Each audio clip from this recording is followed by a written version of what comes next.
With tensions at Columbia University's campus reaching a boiling point over pro-Palestinian student protests and an encampment on the school's campus, University President Nemat Shafik is facing mounting calls to step down, though she has also received support from the university's Board of Trustees.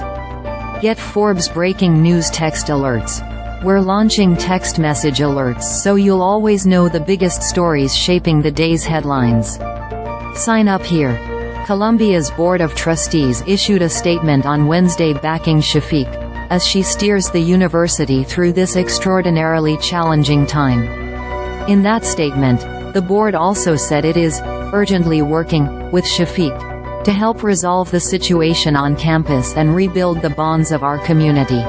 College protests took off after Israeli Prime Minister Benjamin Netanyahu declared war on Hamas as retaliation for the militant group's October 7 assault on southern Israel.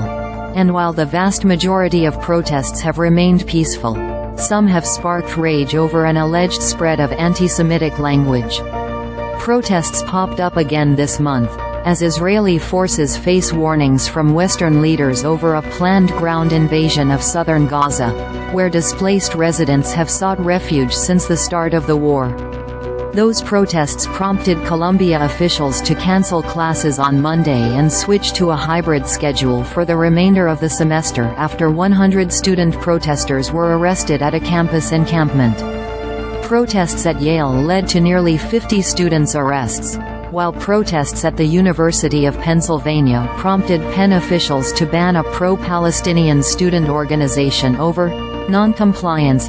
Shafik released a statement amid growing campus tensions Monday saying she was deeply saddened by the intimidating and harassing behavior on our campus, while claiming those tensions have been exploited and amplified by individuals who are not affiliated with Columbia to pursue their own agendas, though she did not name any people specifically.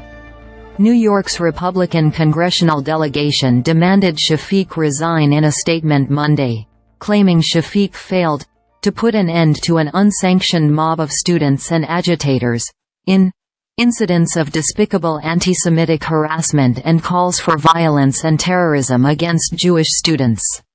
Senator John Fetterman, D.P.A., also said in a post on X, "Do your job or resign." Billionaire New England Patriots owner Robert Kraft, a Columbia alumnus, also criticized his alma mater and pulled his financial support, citing its handling of pro-Palestinian protests on campus and calling the situation a time of crisis. Former Harvard president Claudine Gay resigned from her post in January, just over a year after she was named the Ivy League's first black female president, though she had faced heavy criticism over her handling of student-led pro-Palestinian protests as well as allegations of plagiarism in her academic work.